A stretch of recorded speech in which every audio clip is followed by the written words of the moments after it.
Sam, let's go back to Tuesday night. The penalty shootout to start with. How important was it at that point to do your research, and how closely did you work with the staff to make sure you were getting things right? Oh yeah, all the staff's work is done.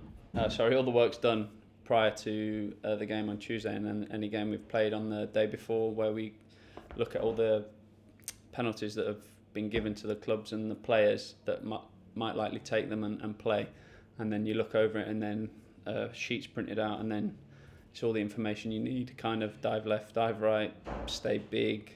For Alfie Mays, for example, it was dive right, but stand up, because he does go down the middle, if that makes sense. So to me, it all made sense to kind of dive a little bit later, but trying to keep my legs trailing a little bit. And luckily, I got a boot or a shin on it. But that doesn't just happen, does it? You know, you do plenty of work in the build-up to those sorts of games with the likes of Dan Steele, the goalkeeper coach, and Lewis in the analysis department to make sure yourself or Tommy or anybody's in that position, you're as ready as you can be. Yeah, I can't speak highly enough of the staff for kind of giving me that information and showing me what might come up. Obviously, Lewis sends a video to Dan, and then Dan will sit through it and kind of pick the bones out of if there's any difference in run-up when someone goes a particular way. So yeah, I can't speak highly enough for the staff for what they gave me, that information to kind of help me save the couple that I did on Tuesday night. Talk us through the celebrations as well, right at the end, running over to where our 1,009 fans were, and then also that little shush as well. The fans were brilliant all night, and I think there was an electric atmosphere in there generated from both sets of supporters.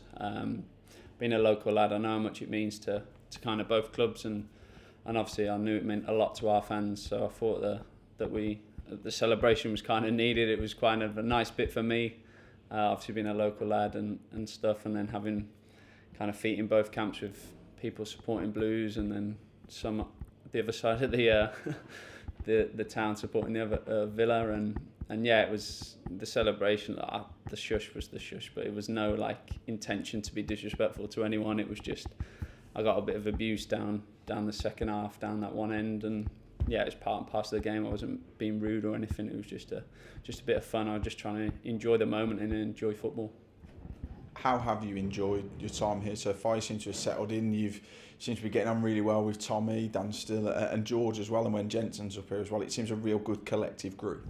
Yeah, it is. It's brilliant. I think every member of staff here and all the lads have made me feel real welcome from day one when I came in the summer. And yeah, look, me, Tommy, George, and whoever comes up from the youth setup over here to train, we all get on, we all push each other and work really well. We've all got different ideas, and it's good to have that conversation, the camaraderie we've got in the goalie camp. We've obviously headed up by Dan. It's brilliant, yeah.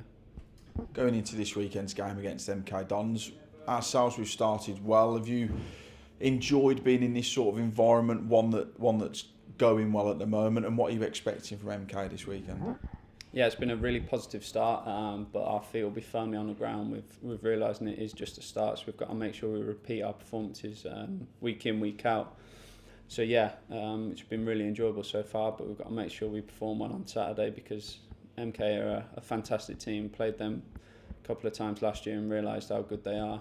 They've got some brilliant individuals, and we're going to have to be right on our game to get a positive result out of Saturday. Defensively, how have you found the lads that have been in front of you as well? Obviously, we've chopped and changed a little bit with different competitions, with injuries in there, but particularly on Tuesday night, you had, Harry right in front of you. I thought was monumental. Have you found working with those guys that were in front of you as well? I think they've all been brilliant. I kind of can't speak for Tommy, but I will speak for him a little bit in this. How well we've both said that all the lads in front of us, if it's a 3, and then obviously going into the 5 when we drop in, they've all been fantastic. I think they've defended the box ever so well. They put their bodies on the line. I think we went over a few of the clips this morning. Some of the blocks and headers that were the one on Tuesday night and the duels were fantastic. So yeah, like you say, I think it's a real team collective effort at the back. And then the lads in front of them have been putting pressure on the ball and forcing ball into wide areas and making it predictable to help us out, the lads at the back. So yeah, I think everyone's been fantastically well and tight-knit defensively.